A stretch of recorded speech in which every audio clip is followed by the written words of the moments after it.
विचार करें और मनन करें, कहीं हम भी ऐसे तो नहीं जा रहे, हमारा भी तो वही हाल नहीं होगा हारे हुए जुआरी की तरह। इसलिए सत्य में, परमात्मा में, प्रभु के सहारे को पकड़ने का प्रयास करें, प्रभु में अपने मन को लगाने का प्रयास करें। उत्तम कर्म जो बन पावे उस कर्म को बनाने का प्रयास करें। कर्म ही आपका साथी है। भाई बंधु कुटुंब कबीला हित मित्र रिश्तेदार, धन दौलत बिल्डिंग कार कोठी, आपकी मदद कोई करने वाला नहीं है, सिर्फ आपका कर्म होगा। इसलिए बुरे कर्म से बचने का प्रयास करें जहां तक बन पावे, चाहे नमक रोटी खाकर गुजारा कर ले, कम कीमत के कपड़े पहन ले, झोपड़ी में रह ले, कम व्यवस्थाओं को प्राप्त कर ले, लेकिन बुरे मार्ग पर कदम रखना नहीं चाहिए, बुराई से बचना चाहिए।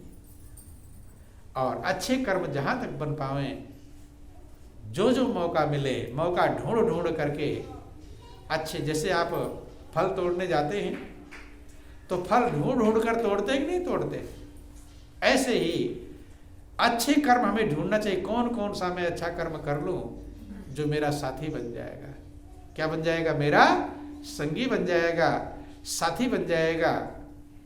और अपने जीवन को अज्ञानता में ना जिए। किस में ना जिए?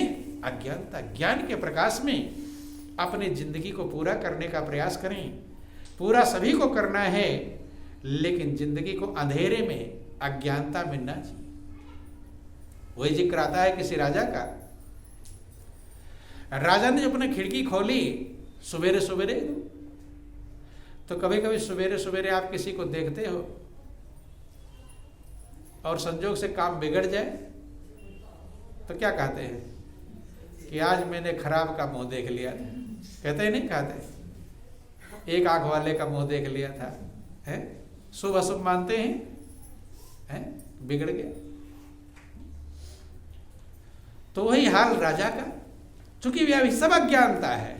ये शुभ अशुभ विचार करते हैं ना, ये अज्ञानता का मूल है। राजा ने सवेरे जब खिड़की खोली तो नीचे अपने महल का अट्टालिका से देखा, रास्ते पर एक ब्राह्मण खड़ा था। क्या खड़ा था? ब्राह्मण। माला फाला पर तिलक उलक लगाए, ब्राह्मण खड़ा है। ब्राह्मण को देखा। किसको देखा? ब्राह्मण। और उस दिन राजा का बहुत सारा काम बिगड़ा। जो भी काम करता, ये भी बिगड़ गया, वो भी बिगड़ गया। बहुत परेशान हुआ, बहुत दुखी हुआ, बेचैन हुआ। तो राजा भी वैसे रूढ़िवादी था, अज्ञानी था। राजा ने सोचा कि आज मेरे उस ब्राह्मण को देखा था तो मेरा सारा काम बिगड़ गया। राजा तो, जो राजा की आज्ञा होगी, राजा कुछ भी कर सकता है। राजा ने अपने सिपाहियों को भेजा, जाओ उस ब्राह्मण को पकड़ कर लाओ। क्या लाओ? ब्राह्मण को पकड़ करके लाओ। जब पकड़ करके लाए कि ब्राह्मण, आज तो सवेरे सवेरे मैंने खिड़की खोली, तू नजर आया था। कौन नजर आया? और इसलिए मेरा सारा काम बिगड़ गया। तेरा चेहरा इतना खतरनाक है। राजा ने आर्डर दिया कि इसे फांसी पर चढ़ा दो। किस पर चढ़ा दो?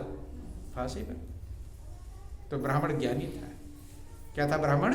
ज्ञानी था। ब्राह्मण ने कहा कि महाराज फांसी चढ़ा दो, मुझे कोई दिक्कत नहीं है, लेकिन आपके क्या क्या काम बिगड़ गए? तमाम काम गिनाया कि मेरा ये काम बिगड़ गया, ये काम बिगड़ गया, ये काम बिगड़ गया, ये काम बिगड़ गया, सब गिनाया। ब्राह्मण कहता कि महाराज आज सवेरे सबसे पहले मैंने आपका मुंह देखा था। क्या देखा था? मैं जब वहां नीचे खड़ा था, आपने खिड़की खोली थी, उसके पहले मुझे कोई मिला, आपका चेहरा देखा था। तो आपका तो काम बिगड़ा है, मेरा चेहरा इतना खराब है कि तुम्हारा तमाम सारा काम बिगड़ गया। लेकिन तुम्हारा चेहरा कितना खराब है कि मैं तो फांसी पर चढ़ने जा रहा हूं। कहां जा रहा हूं? तुम्हारा तो काम ही बिगड़ा है ना। मेरा चेहरा देखा था, मेरा चेहरा खराब है, और मैं तुम्हारा चेहरा देख करके, इतना खराब चेहरा है कि मैं कहां चढ़ने जा रहा हूं? फांसी पर चढ़ने जा रहा हूं। तो चेहरा किसका खराब है? बोल वृंदावन बिहारी लाल की जय। तो ध्यान देना, मनुष्य अपनी कमियों को नहीं देखता, अपने अवगुणों को दूसरों पर थोपता है। किसके ऊपर थोपता है? राजा का काम बिगड़ा, उसके अपने कर्म थे, या ब्राह्मण का चेहरा देखकर बिगड़ गया? अपने कर्मों के कारण राजा ने विचार किया, मेरा चेहरा इतना खराब है। राजा ने सोचा मेरा चेहरा इतना खराब है, तो अपना चेहरा किसी को खराब पसंद आता नहीं कि महाराज मेरा चेहरा थोड़ा कम खराब है, तुम्हारा काम ही बिगड़ गया, आज बिगड़ गया कल बन सकता है, लेकिन मैं इस फांसी पर, तुम्हारा चेहरा इतना खराब है कि मुझे फांसी पर चढ़ाने जा रहा है, मैं फांसी से लौटने वाला नहीं, मर जाऊंगा फिर लौटूंगा थोड़ा, तुम्हारा तो काम आज बिगड़ गया कल बन भी सकता है। तो ध्यान देना, महापुरुष कहते ही अज्ञानता, अज्ञानता में जीना। मनुष्य अपनी कमियों को दूसरों पर डालता है। किस पर डालता है? दूसरों पर थोपता है कि आपन दोष न देखे बावरी, अखीस निपोरे काटे दौड़ी। अज्ञानी अपना दोष नहीं देखता है और दूसरों को काटने के लिए दौड़ता है कि इसने मेरा काम बिगाड़ दिया। इसलिए ध्यान देना, आपका काम कभी बिगड़ेगा आपके कर्म से बिगड़ेगा। आप बेचैन होंगे अपने कर्म से बेचैन होंगे, आप खुश होंगे अपने कर्म से खुश होंगे। रामायण में लिखा गया, लक्ष्मण ने निषाद राज को समझाया था। जब निषाद राज ने कहा कि आज भगवान राम जो राजकुमार हैं, सीता जो राजकुमारी हैं, आज घास पत्तों पर सो रहे हैं जंगल में, वन में। निषाद राज गुहा ने कहा कि कैकेयी ने क्या कर दिया कि जो राजकुमार थे उन्हें वन वन भटका दिया, घास पत्तों पर सो रहे जो मखमली गद्दे पर सोने वाले। तो लक्ष्मण ने समझाया था कि भाई व्यर्थ में किसी का दोष मत दो, दोष किसी का नहीं है, अपने ही कर्मों का फल सभी भुगतते हैं।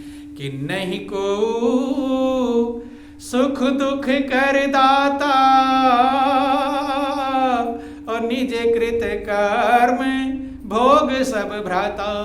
कि हे भाई, कोई किसी को सुख दुख देने वाला नहीं है, अपनी ही किए हुए कर्मों का फल सभी भुगतते हैं। तो इसलिए जो जो अभिमान के गहने पहन रखे उसे उतारने का प्रयास करना चाहिए। कौन से गहने?